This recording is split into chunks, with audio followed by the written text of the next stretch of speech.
The blizzard that swept through Wickenburg, Arizona in January of 1883 was the kind of storm that old-timers would talk about for generations. An anomaly in the desert territory that turned the dusty streets into a landscape of white silence and bitter cold. Nora Lawson stumbled through knee-deep snow in nothing but a torn calico dress and threadbare shawl, her bare feet leaving crimson prints behind her as she fought against the wind that cut through her like knives.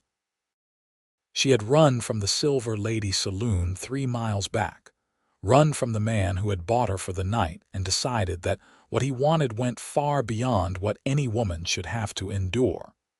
And now the desert that usually burned with relentless heat was freezing her to death with equal determination. Her legs gave out finally, collapsing beneath her in a drift near what looked like a fence post, and she thought this was how it would end. 19 years old and dying in the snow after a life that had given her nothing but hardship since the fever took her parents when she was 14. The madam at the Silver Lady had promised her work as a seamstress when she arrived in Wickenburg 6 months ago, desperate and hungry after walking from Prescott. But that promise had dissolved the moment Nora signed papers she could barely read.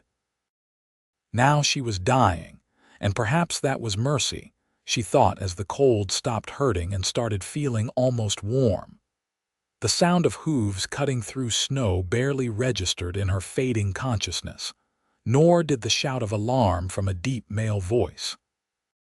Strong arms lifted her from the drift, and she felt herself pressed against warmth, against the rough wool of a coat, and the solid chest of a man who smelled like leather and pine smoke.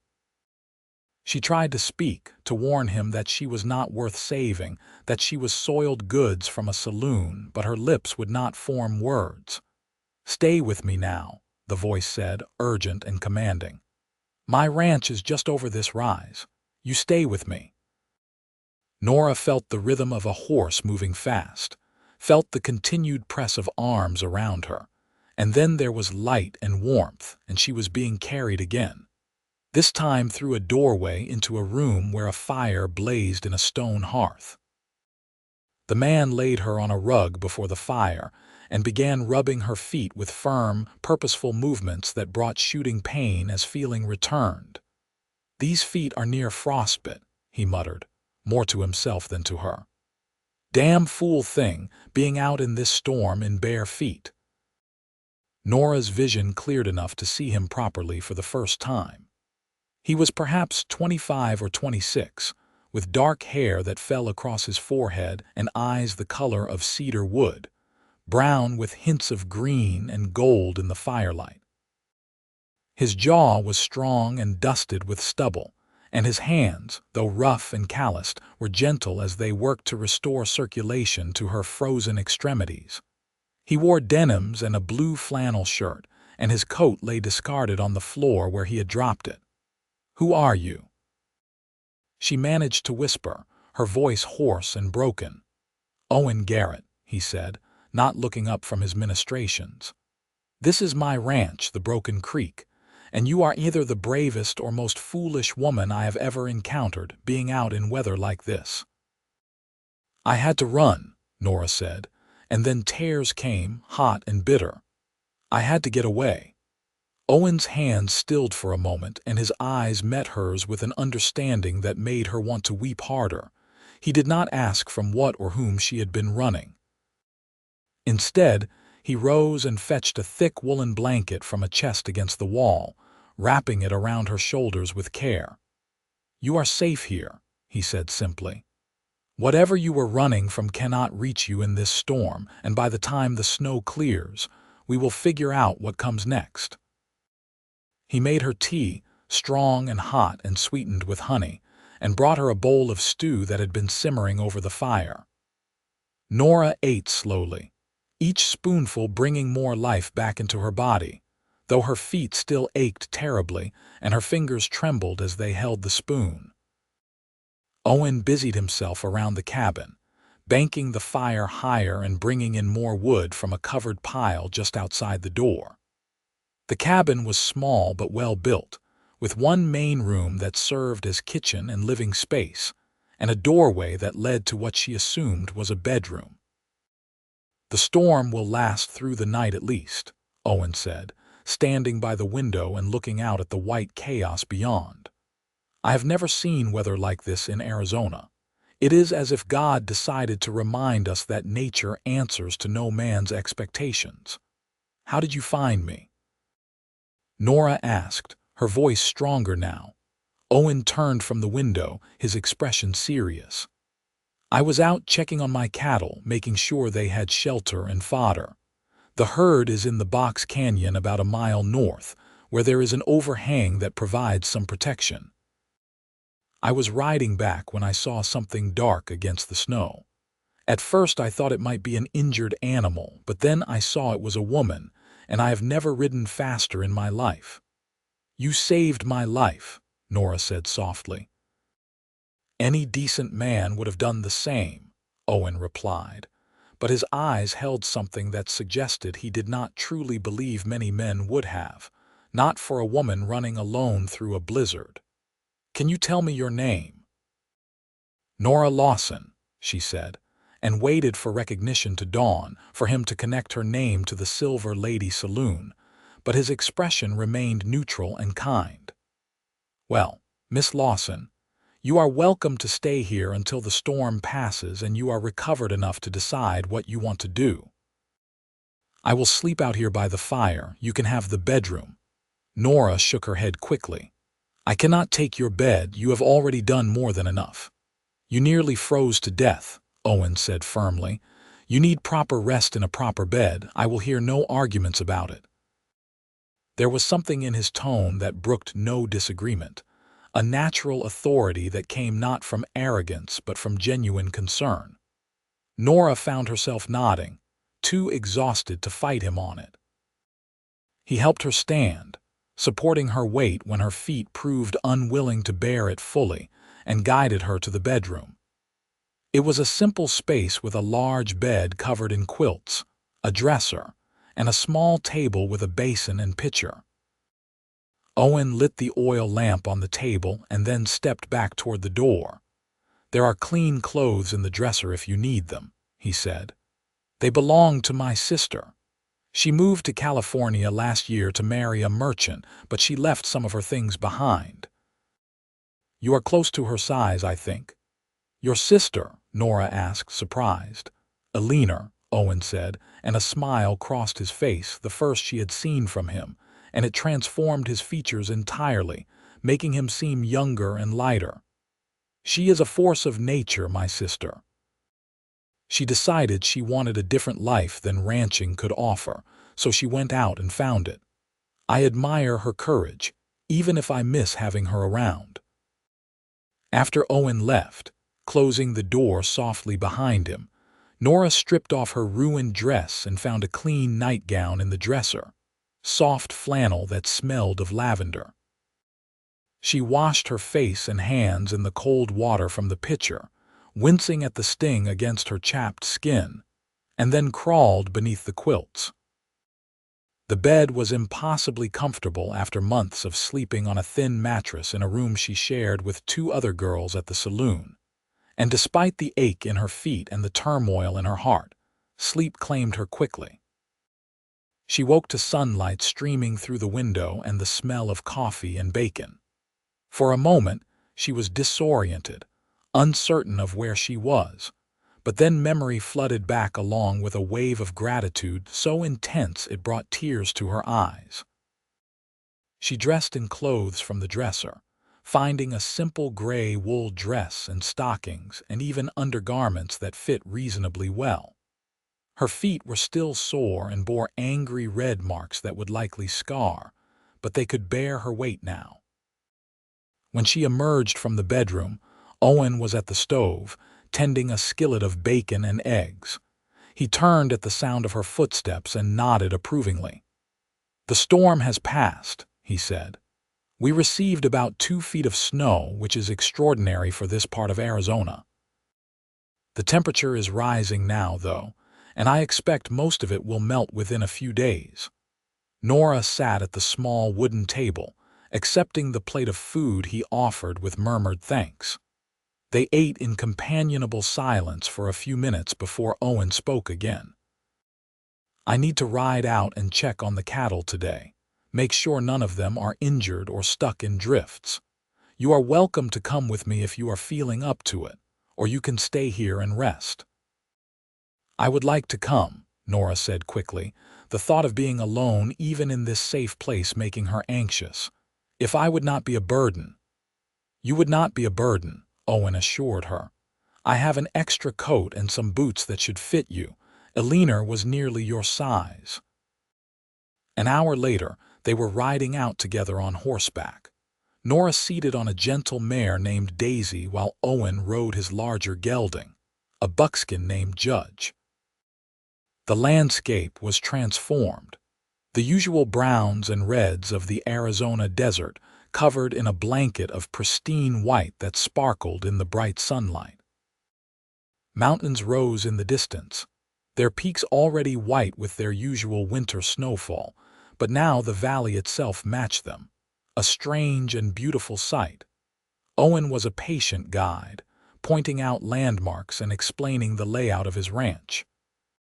He had 800 acres, he told her, with about 200 head of cattle, mostly longhorns but also some Herefords he was trying to breed for better meat quality. He ran the ranch alone except during roundup and branding season, when he hired a few hands from town to help with the work. "It is a hard life," he said as they rode toward the box canyon where his cattle had sheltered, "but it is mine. My father started this ranch 20 years ago when I was just a boy. He died 5 years back and my mother followed him a year later. It was just Eleanor and me after that, until she decided to seek her fortune elsewhere." "Do you not get lonely?" Nora asked, thinking of how isolated the ranch was, how far from town. Owen considered the question seriously. "Sometimes," he admitted. "But I have the work and the land, and that is enough most days. I go into Wickenburg once a month for supplies and to catch up on news, and there are other ranchers in the area I see from time to time. It is a solitary life, but not a lonely one, if that makes sense." They found the cattle in good condition, huddled together in groups beneath the canyon overhang, their breath steaming in the cold air. Owen dismounted and walked among them, checking for injuries and counting heads. Nora watched him work, noting the easy confidence with which he moved among the large animals, the way they accepted his presence without fear. He clearly cared for these creatures, and they seemed to sense it. On the ride back to the cabin, Owen asked gently, "Do you want to tell me what you were running from last night?" Nora felt her chest tighten, shame flooding through her like poison.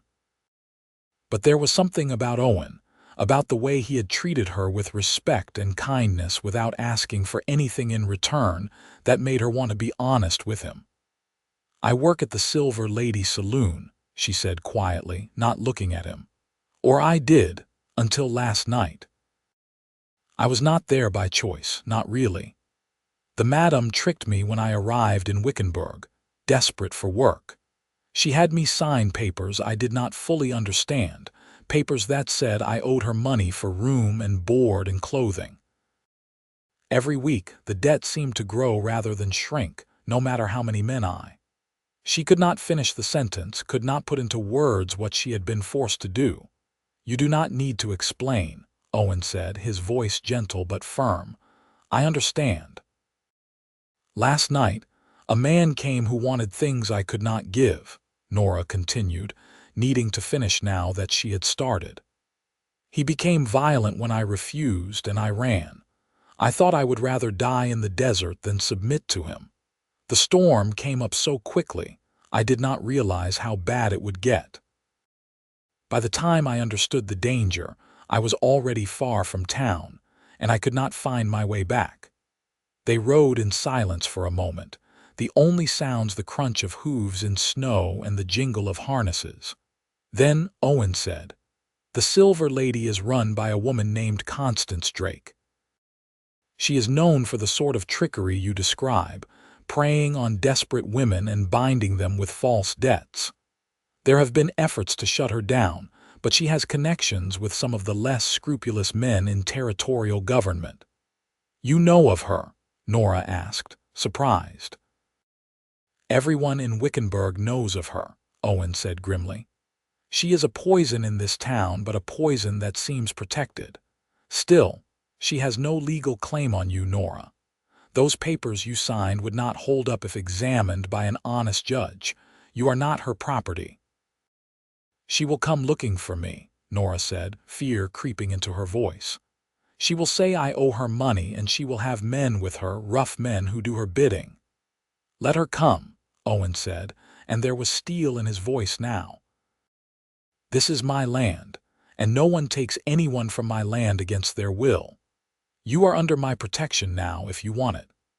Nora looked at him, this man who had saved her life and asked for nothing in return, who spoke of protection as if it were the most natural thing in the world. Why are you helping me? She whispered. You do not know me. For all you know, I could be everything Constance would claim I am. Owen brought his horse to a stop and turned to face her fully. His cedar-colored eyes were serious and filled with an intensity that made her breath catch. I am helping you because it is the right thing to do, he said. And because when I look at you, I see a woman who has been dealt a cruel hand by life but who still has the strength to fight, to choose death over dishonor. That is not weakness, Nora. That is courage. And I do not turn away from courage when I find it. They reached the cabin as the sun was reaching its zenith, and Owen set about making lunch while Nora tended to the horses, brushing them down and giving them oats in the small stable attached to the side of the cabin. The work felt good, purposeful in a way that nothing at the Silver Lady ever had. There, she had been an object, a commodity to be used and discarded. Here, she was a person helping with honest labor. Over the next 3 days, as the snow melted and revealed the desert beneath, Nora fell into a routine at the ranch. She cooked and cleaned, tended the chickens Owen kept for eggs, and helped with the endless small tasks that running a ranch required. Owen treated her with unfailing courtesy, never presuming, never pushing, always maintaining a respectful distance even as they worked side by side. In the evenings, they would sit by the fire, and he would read aloud from books in his small collection while she mended clothing or prepared vegetables for the next day's meals. You read very well, Nora observed one evening as he finished a chapter from a collection of Washington Irving stories. My mother was a schoolteacher before she married my father, Owen explained. She insisted that Alina and I receive proper education, even out here in the territory. She taught us reading, writing, arithmetic, history, and literature. She believed that a person's mind was their greatest asset, regardless of what work their hands did. She sounds like a remarkable woman, Nora said. She was, Owen agreed, a note of sadness in his voice. I wish you could have met her. I think she would have liked you. The comment warmed Nora more than she wanted to admit. She was beginning to realize that her feelings for Owen were growing beyond simple gratitude, though she tried to push such thoughts aside. A man like Owen, honest and good and hardworking, deserved better than a woman with her history. Still, she could not help the way her heart lifted when he smiled at her, or the way she found herself watching him when he was unaware, admiring the sure movements of his hands as he worked or the strong line of his profile against the firelight. On the 4th day after the storm, a rider appeared on the horizon, approaching the ranch at a steady pace. Owen, who was mending a fence near the cabin, straightened and shaded his eyes against the sun. Nora, hanging laundry on a line she had strung between 2 posts, felt her stomach clench with fear. It is just Sheriff Barnes, Owen said, recognizing the rider. He is a good man. There is no need to worry. But Nora worried nonetheless as the sheriff, a grizzled man in his 50s with a thick mustache and keen gray eyes, dismounted and shook hands with Owen. The two men spoke in low tones for a moment, and then both turned to look at her.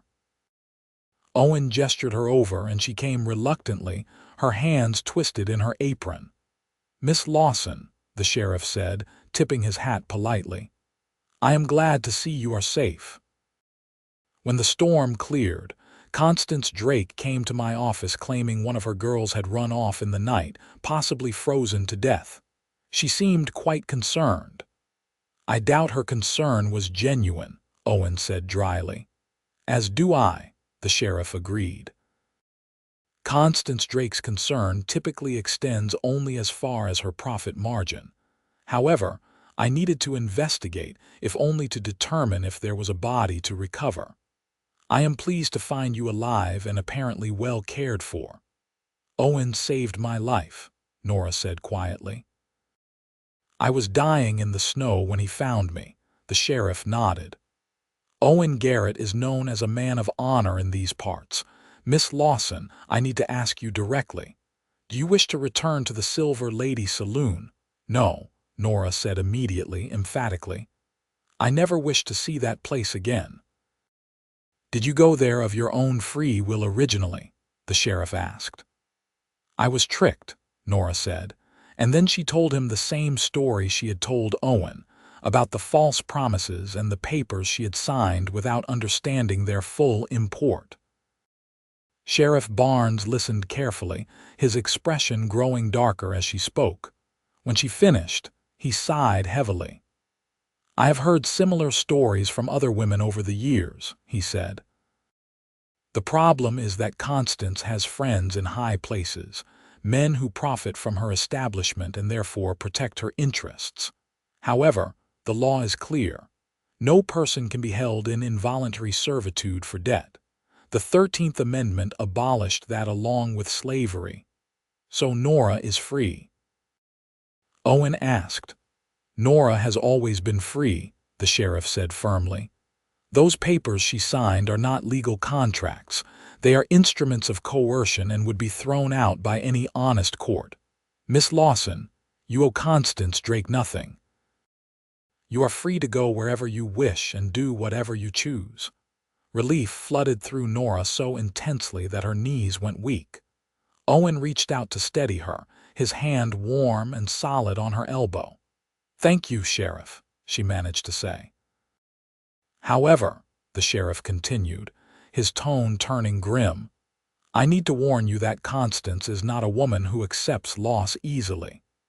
She may send men to try to retrieve you, using intimidation or force. She cannot do so legally, but that has not always stopped her in the past." "She will find no success here," Owen said flatly. "Nora is under my protection." The sheriff studied Owen for a long moment, then nodded slowly. "I suspected that might be the case. Owen, you are aware that taking this stand could bring trouble to your door." "I am aware," Owen said. "And I do not care. This is a matter of right and wrong, and I have always known which side I stand on." A slight smile crossed the sheriff's weathered face. "Your father would be proud of you, son. Very well.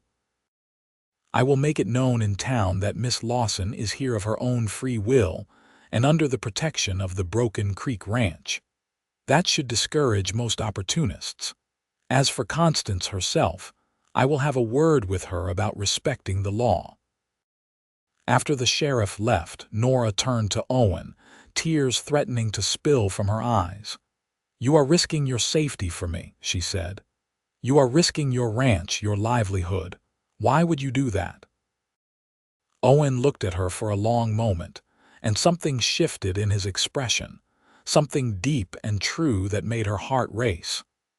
"Because in the short time I have known you, Nora Lawson, you have become important to me," he said quietly. "More important than is probably wise, given the circumstances. But I cannot pretend otherwise, and I cannot stand by and let anyone harm you."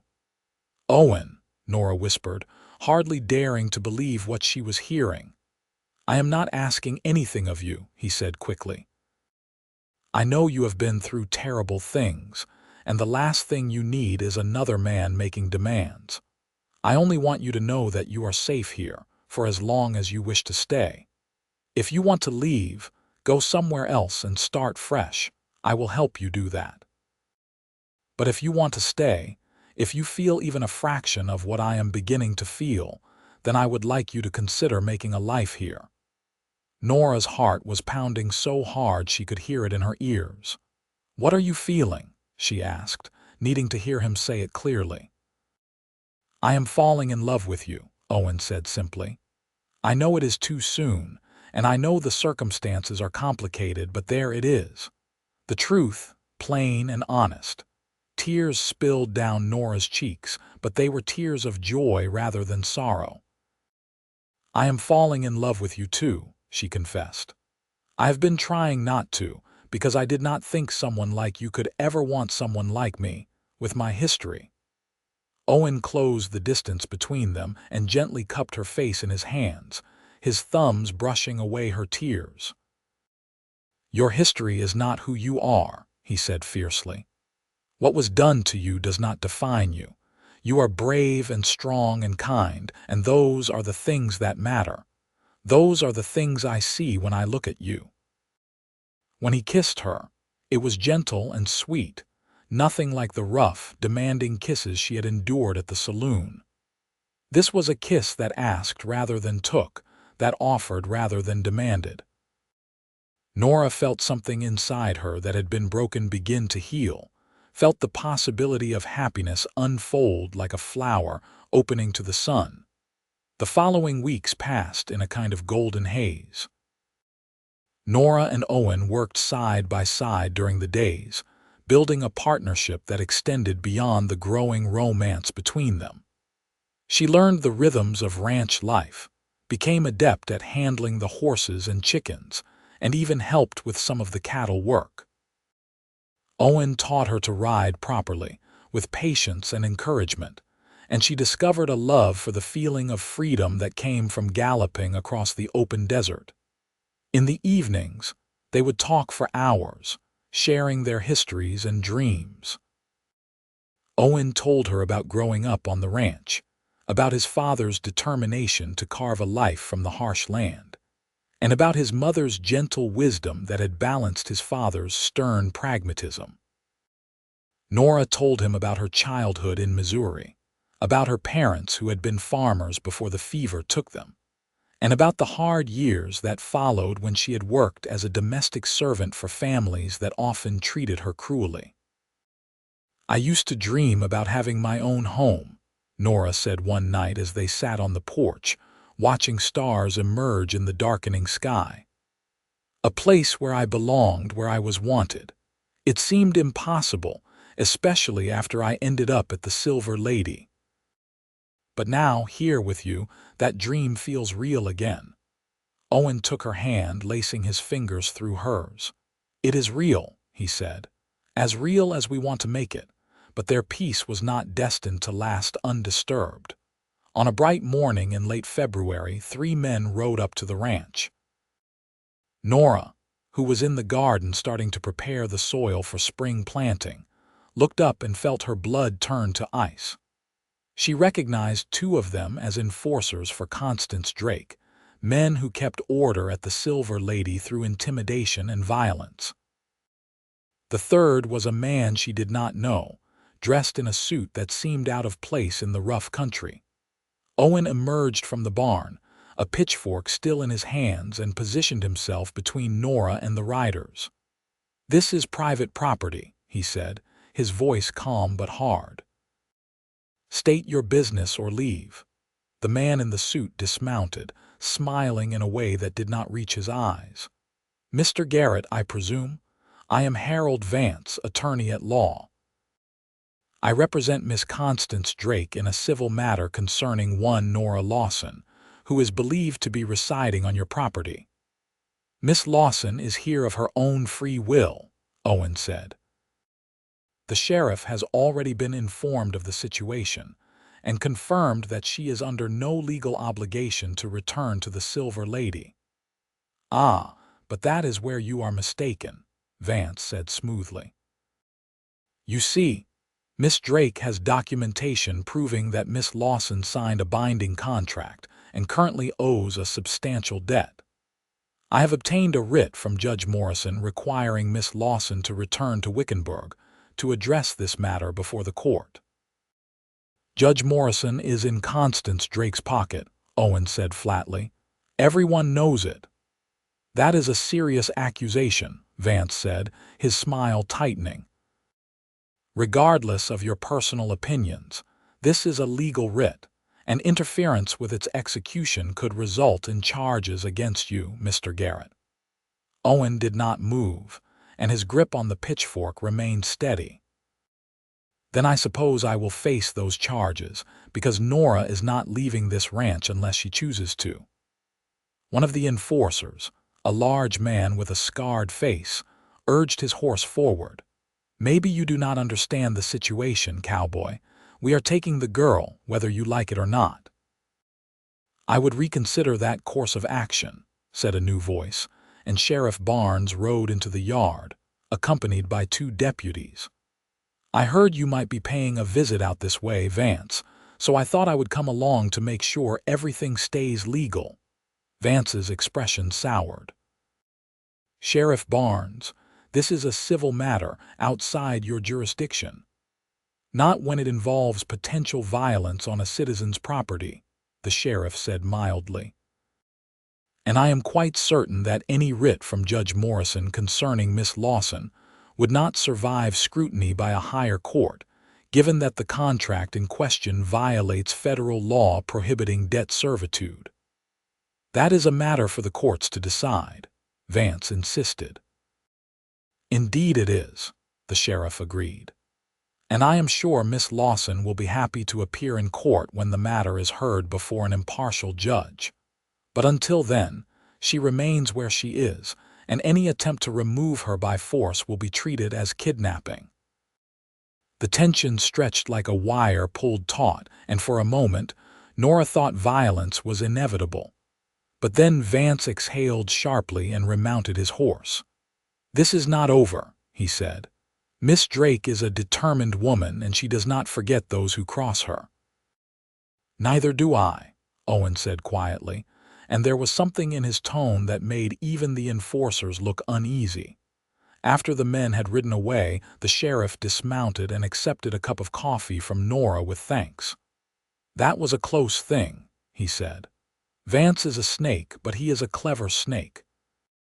He will keep pushing, trying to find a legal angle that works." "What can we do?" Nora asked, frightened by how close she had come to being dragged back to the Silver Lady. The sheriff was quiet for a moment, thinking. Then he said, "The strongest protection you could have, Miss Lawson, would be marriage.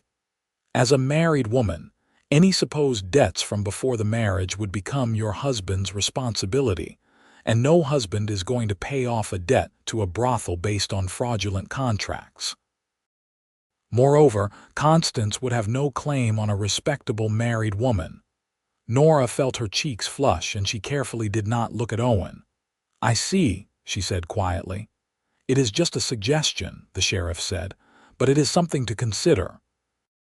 In the meantime, I will do what I can to slow down any legal proceedings and make sure the case is heard by Judge Whitmore when he makes his circuit through next month.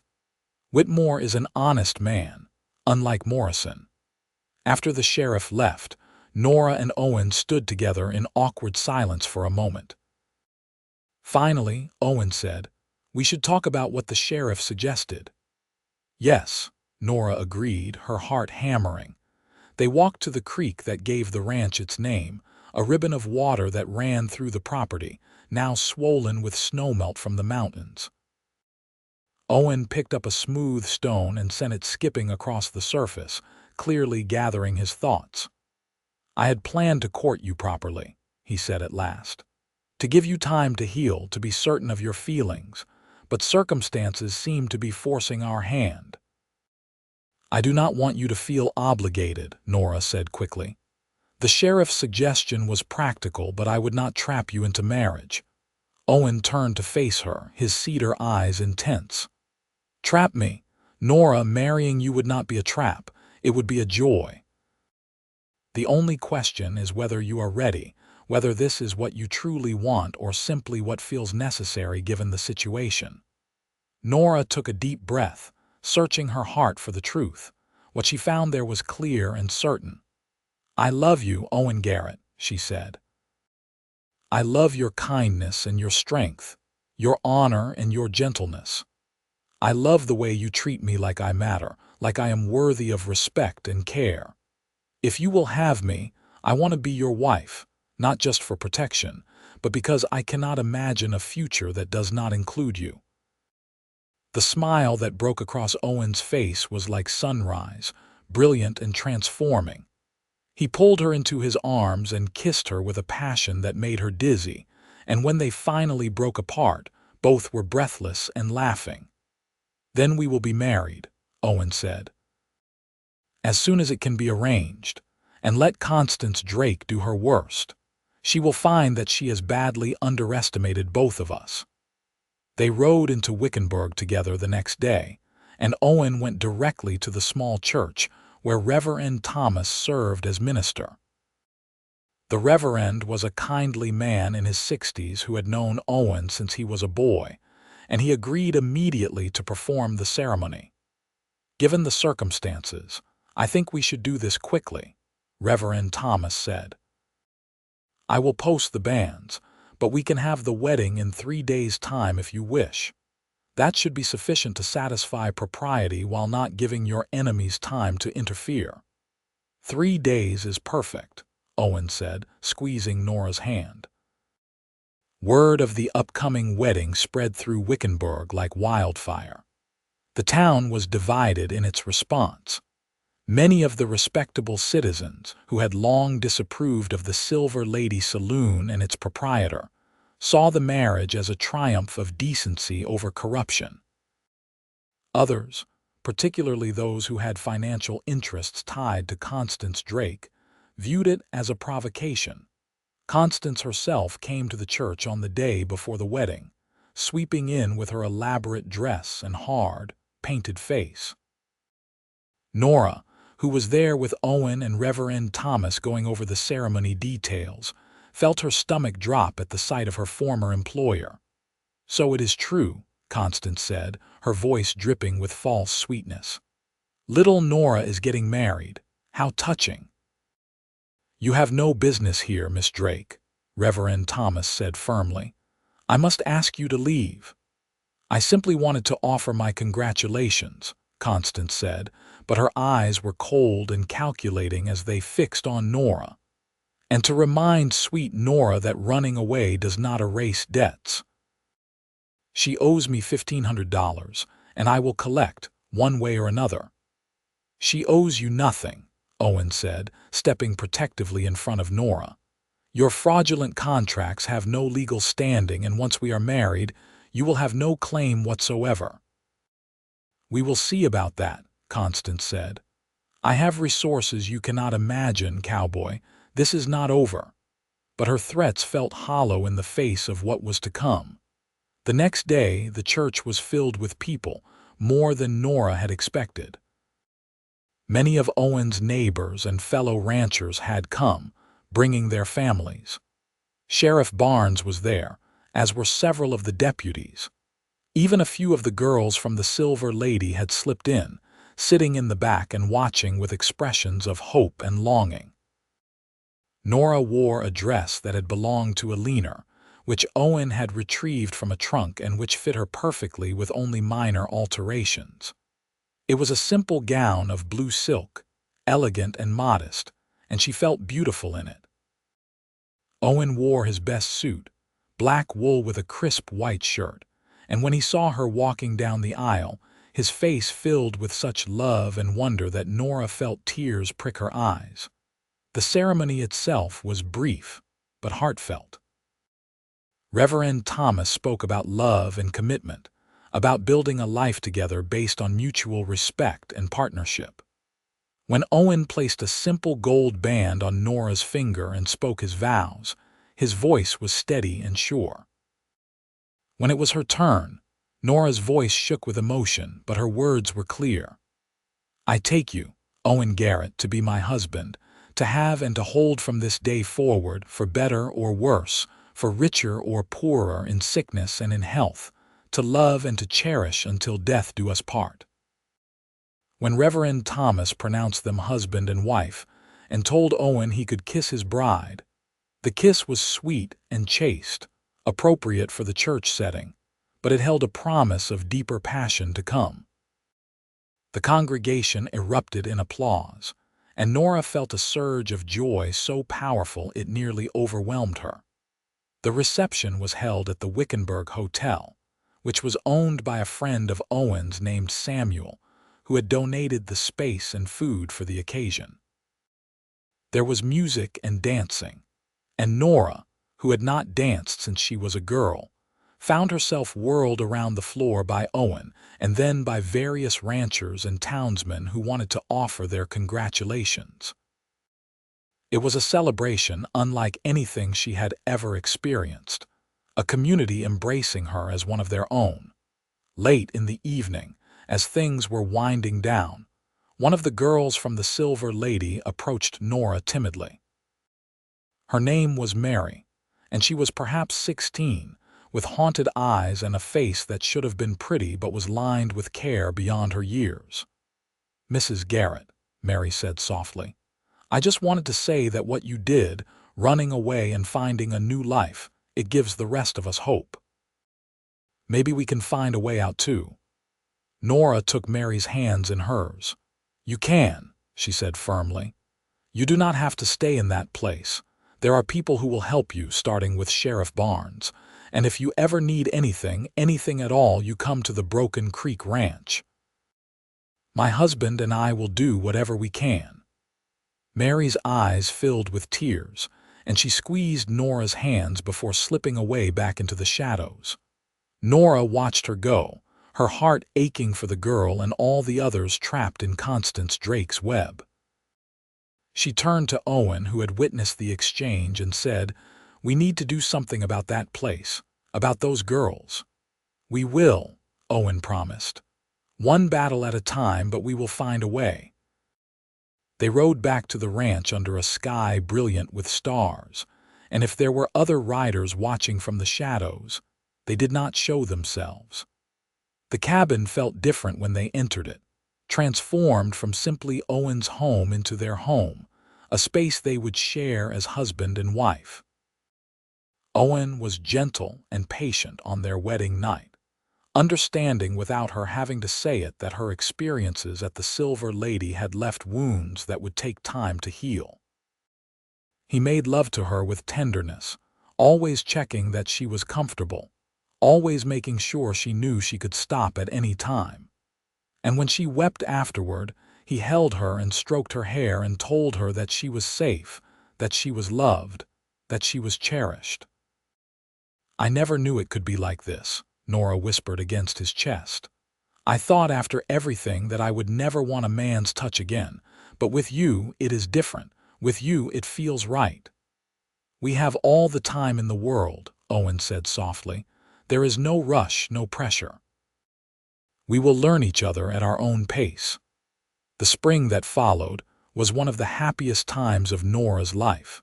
She threw herself into making the ranch truly a home, planting a larger garden, tending the chickens with care, and even learning to help with the cattle.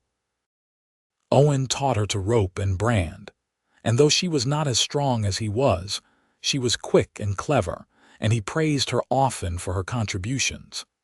They worked to expand the ranch, building a new barn and repairing fences that had fallen into disrepair.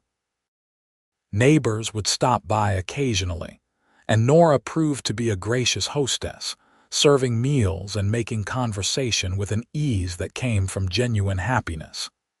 She was no longer the frightened, broken woman Owen had pulled from the snow.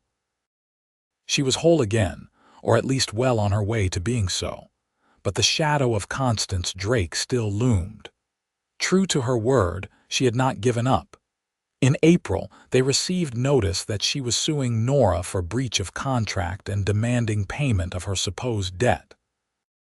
Judge Whitmore, the honest circuit judge, would hear the case in May when he came through Wickenburg.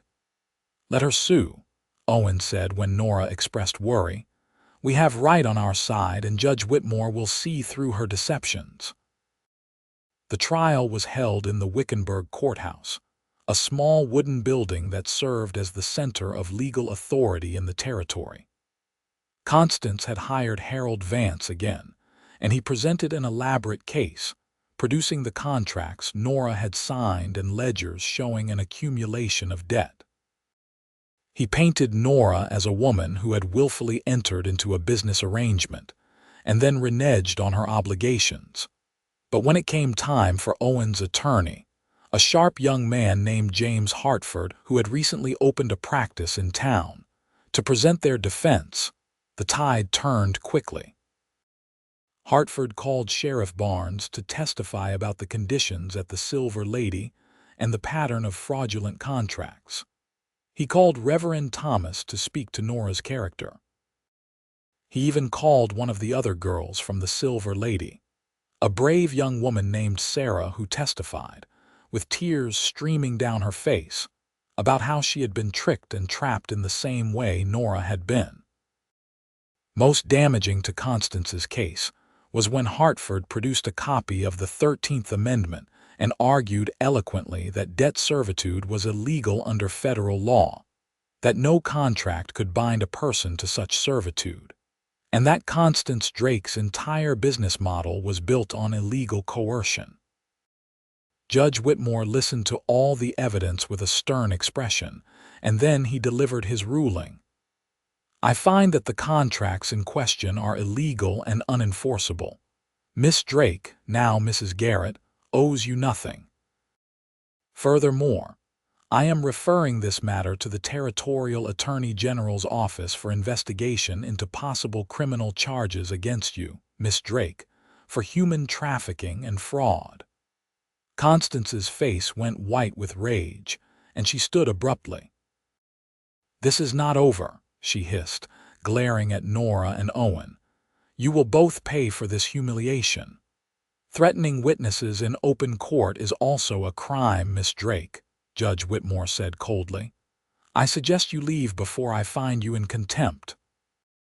Outside the courthouse, Nora collapsed into Owen's arms, relief making her weak. "It is truly over," she whispered. "We are free."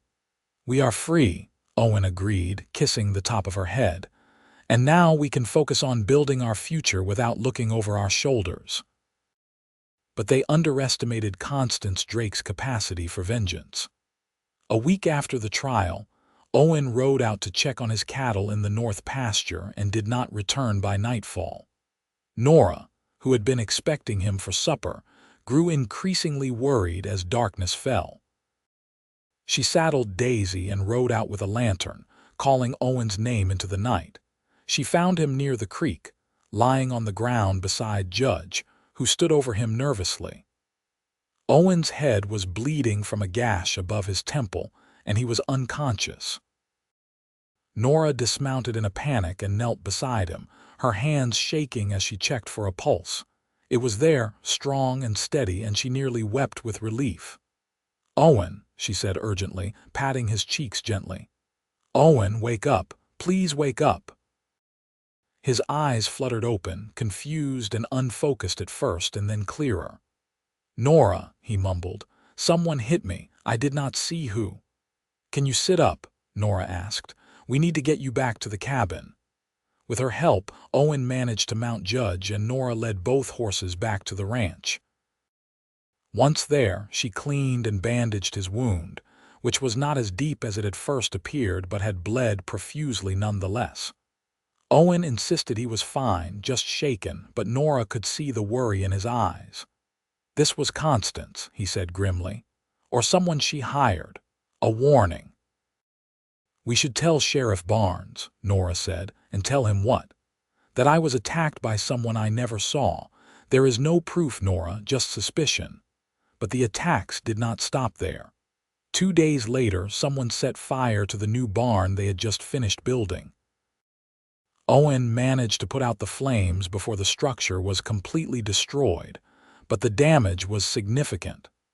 The next week, someone cut their fences and scattered the cattle. It was clear that Constance was waging a campaign of harassment, trying to drive them from the ranch through attrition and fear. Owen was furious, but Nora was frightened. "Maybe we should leave," she suggested one night after they had spent the day rounding up scattered cattle. "We could go to California, start over somewhere Constance cannot reach us." "No," Owen said firmly. "This is our land, our home. I will not be driven away by a vindictive woman who cannot accept that she is lost. We will find a way to stop her." The solution came from an unexpected source. Samuel, the hotel owner who had hosted their wedding reception, came to the ranch with news. "The territorial attorney general has been conducting his investigation," Samuel said, "and he has found evidence of more than just fraud. Constance Drake has been paying off local officials, including Judge Morrison, to protect her interests. There is also evidence that she has been involved in smuggling operations, bringing in opium and selling it through her establishment. Federal marshals are on their way to arrest her." "Are you certain?" Owen asked. "As certain as I can be," Samuel said. "My brother works in the territorial capital and sent me word. It should all happen within the next few days." True to Samuel's information, federal marshals arrived in Wickenburg 3 days later and arrested Constance Drake along with several of her associates, including Harold Vance and Judge Morrison. The charges were extensive: fraud, human trafficking, bribery, and smuggling. The Silver Lady Saloon was shut down, and the girls who had been working there were offered assistance in finding legitimate employment or returning to their families if they wished. When news reached the ranch, Nora felt a weight lift from her shoulders that she had not fully realized she was carrying. "It is really over now," she said, leaning against Owen as they stood on the porch watching the sunset. "She cannot hurt us anymore." "It is over," Owen agreed. "Now we can truly focus on living our lives." The summer passed in peace and productivity. The ranch prospered, with the cattle growing fat on good grass and the garden yielding abundant vegetables. Nora discovered that she had a talent for cheese making, and she began producing cheeses that Owen could sell in town for a good price, adding to their income. They talked about the future, about expanding the ranch further, perhaps buying adjacent land that came up for sale. In August, Nora realized she had missed her monthly courses. At first, she thought it was simply the stress of everything they had been through, but when she missed a second month and began feeling nauseous in the mornings, she understood what it meant. She was pregnant. She told Owen one evening as they sat by the creek, watching the water flow past. "I am going to have a baby," she said softly, her hand resting on her still flat stomach. Owen's face went through a series of expressions: surprise, joy, wonder, and finally, a fierce protectiveness. "A baby," he repeated as if testing the word. "Nora, that is wonderful. That is the most wonderful news." "You are not worried?" Nora asked. "About the responsibility, about how it will change our lives?" "Of course I am worried," Owen admitted. "Being a parent is probably the most important and terrifying thing a person can do, but I am also overjoyed. A child, our child, is a gift beyond measure." They prepared for the baby's arrival with care and excitement. Owen built a cradle from oak wood, carving it with intricate designs of flowers and vines. Nora sewed tiny clothes and blankets, marveling at how small they were. Neighbors, when they heard the news, brought gifts and advice, welcoming the coming addition to the community. Nora's pregnancy progressed smoothly through the fall and into the winter. Her belly swelled with their child, and Owen would often place his hands on it, feeling the baby kick and move. "Strong like the mother," he would say, smiling. In late February, on a night when snow was falling gently outside, A year almost to the day since Owen had found her dying in that blizzard, Nora went into labor. Owen rode to fetch the midwife, a capable woman named Mrs. Henderson, who had delivered most of the babies in the area. The labor was long and difficult, lasting through the night and into the next day, but finally, as the sun was setting, their son was born. He was a healthy baby with a good, strong cry, and when the midwife placed him in Nora's arms, she felt a love so overwhelming it brought tears to her eyes. Owen sat beside her on the bed, his arm around her shoulders, looking down at their son with an expression of awe. "What should we name him?" Owen asked softly. Nora thought about the journey that had brought them to this moment, about the snow that had covered her shame and the cowboy who had covered her with dignity, about the new life they had built together from the ashes of her old one. "Samuel," she said. "After the man who helped us when we needed it. Samuel Garrett." "Samuel," Owen repeated, testing the name. "Yes, that is perfect." The years that followed were full and rich. Samuel grew into a bright, energetic boy with his father's cedar eyes and his mother's dark hair. 2 years after his birth, they had a daughter, whom they named Eleanor after Owen's sister. Eleanor was quieter than her brother, thoughtful and observant, with a love for books that reminded Owen of his mother. The ranch continued to prosper.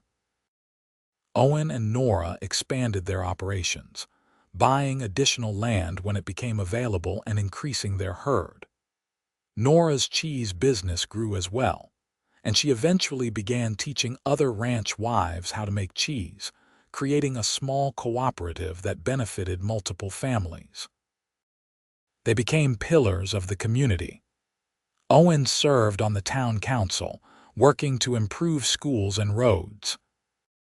Nora organized a women's aid society that helped new arrivals to the territory, especially women in difficult circumstances, ensuring that what had happened to her would not happen to others if they could prevent it. Mary, the young girl who had approached Nora at the wedding, eventually came to live with them for a year, learning ranching and healing from her experiences at the Silver Lady. She went on to marry a farmer in the area and had a family of her own, but she remained close to Nora, crediting her with showing her that a different life was possible. Eleanor Garrett, Owen's sister, visited from California with her husband and children, and the two families became close, spending holidays together and maintaining a regular correspondence. Eleanor remarked to Nora that she had never seen her brother so happy, so complete, as he was now. On their 10th anniversary, Owen and Nora stood together on the same spot where he had found her that snowy night. It was February again, and though there was no blizzard this year, there was a light dusting of snow on the ground, a reminder of how far they had come. "I think about that night often," Nora said, holding Owen's hand. "About how close I came to dying, how I had given up hope, and then you appeared like something from a dream." "I thank God for that storm," Owen said, "because it brought you into my life. Everything good I have now stems from that moment." "We have built something beautiful together," Nora said, looking back toward the ranch house where their children were playing under the watchful eye of Mrs. Henderson, who still helped them from time to time. "A life, a family, a home. All the things I thought I would never have." "All the things you deserve," Owen corrected gently. "You always deserved them, Nora. It just took time for the world to catch up." They watched the sun set over the desert, painting the sky in shades of orange and pink and gold, and Nora thought about the journey that had brought them here. She had been broken, lost, ashamed, covered only by snow and facing death. But Owen had found her, had covered her with dignity and love, had helped her rediscover her own strength and worth. The snow had melted long ago, but what Owen had given her remained. It was there in the warmth of their home, in the laughter of their children, in the respect of their community, and most of all in the love they shared, a love that had grown deeper and stronger with each passing year. "I love you, Owen Garrett," Nora said, leaning against his solid strength.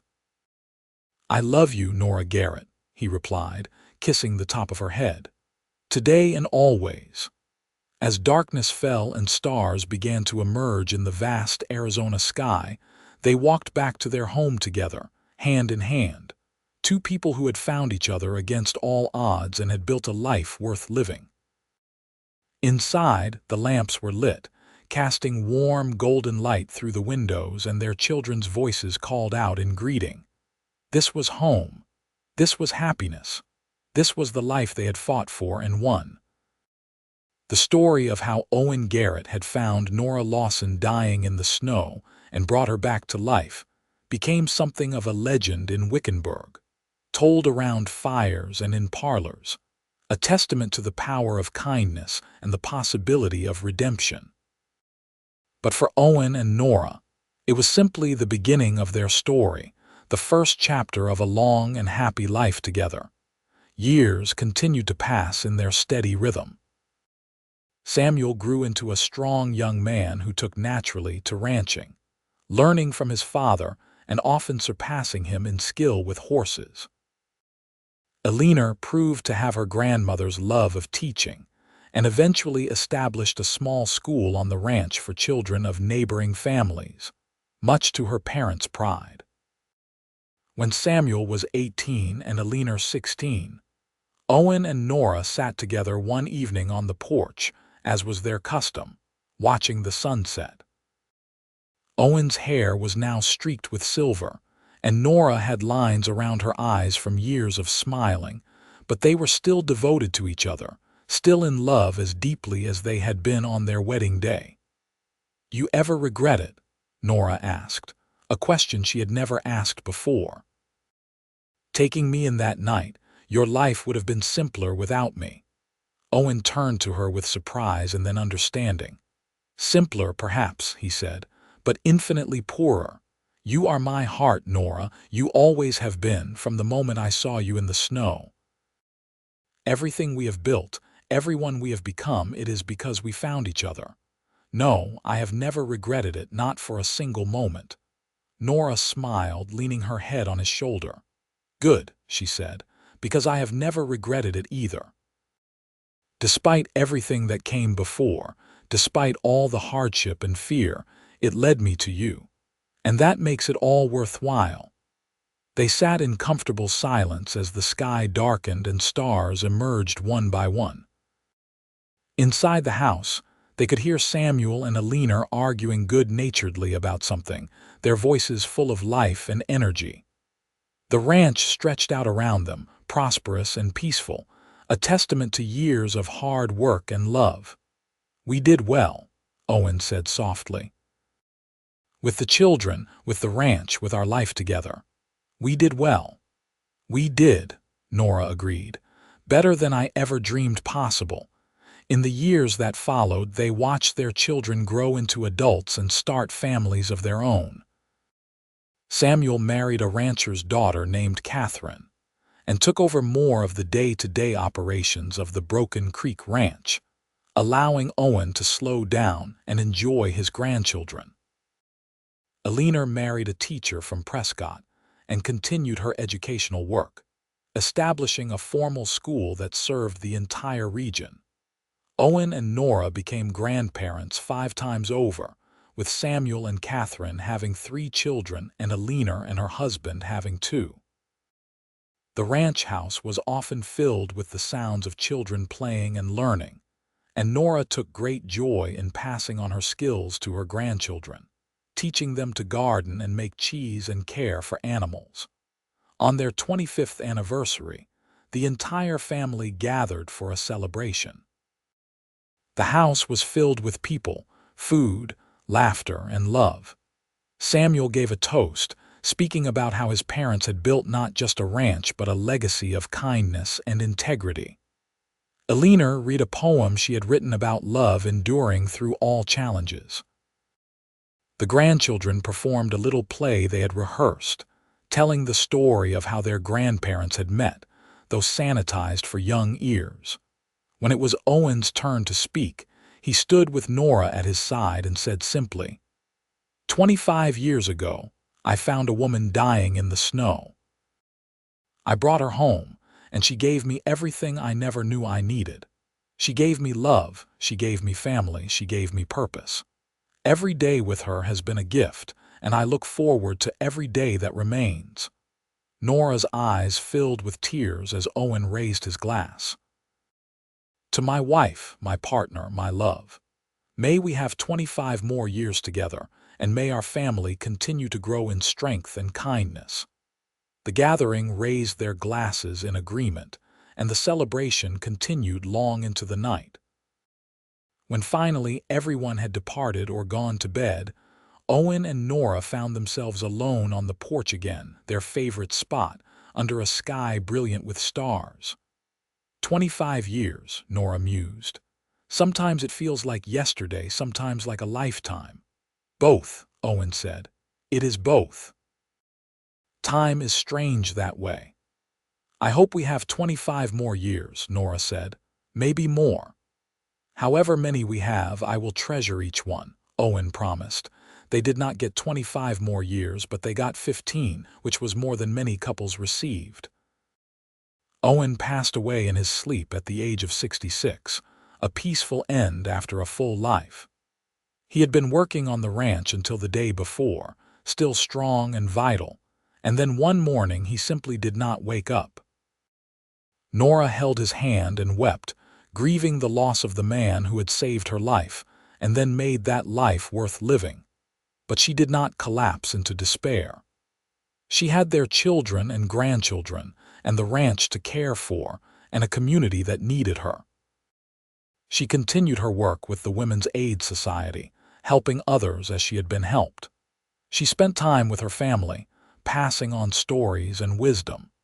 She remained active and engaged, living fully rather than merely existing.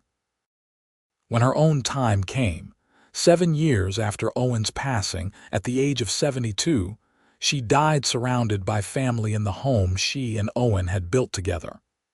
Her last words were spoken to Samuel, who sat holding her hand just as she had held Owen's. "Tell them the story," she whispered. "Tell them how the snow covered my shame, and a cowboy covered me with dignity. Tell them that love is real, that redemption is possible, that no one is beyond saving. Tell them our story, so they know that even in the darkest moments, hope can find you." Samuel promised he would, and he kept that promise.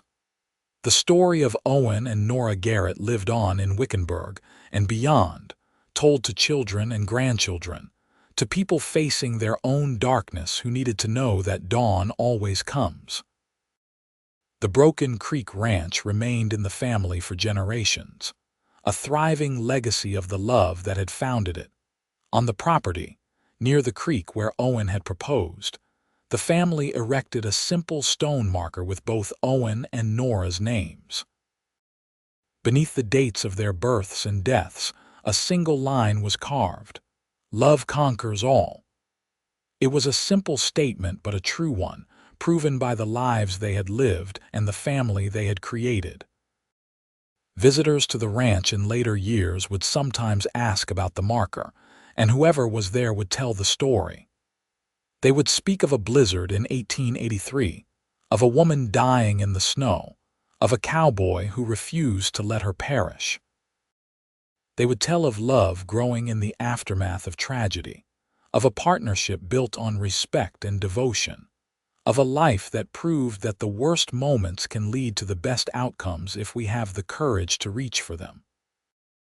And on winter nights when snow fell on Arizona, which still happened occasionally despite the desert climate, people would look out their windows and think of Nora Lawson, stumbling through the cold, and Owen Garrett, riding out to save her. They would think of how shame can be covered, how dignity can be restored, how love can heal even the deepest wounds. The story never grew old because the truth at its heart never changed: that every person deserves kindness, that no one is beyond redemption, that love offered freely and without condition has the power to transform lives.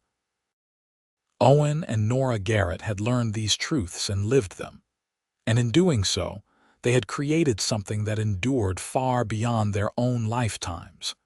Their great-great-grandchildren still work the Broken Creek Ranch today, still tell the story of how it all began. The cattle still graze in the same pastures, the creek still flows past the same banks, and the mountains still rise in the distance just as they did on that snowy night in 1883. The land endures, as does the love that made it a home. And somewhere in the vast Arizona sky, in the spaces between the stars, perhaps Owen and Nora Garrett are together still, watching over the legacy they created, satisfied that their story has been told and that its message continues to resonate.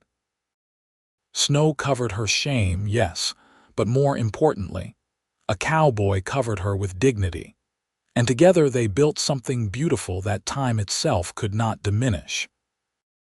The end of their mortal story was simply the beginning of their eternal legacy, a legacy written in the lives of their descendants, in the prosperity of their ranch, and in the hearts of everyone who heard their tale and understood its truth. Love conquers all. Hope persists. Redemption is always possible. These were the lessons of Owen and Nora Garrett, and these lessons lived on, passed from generation to generation, a gift as enduring as the land itself.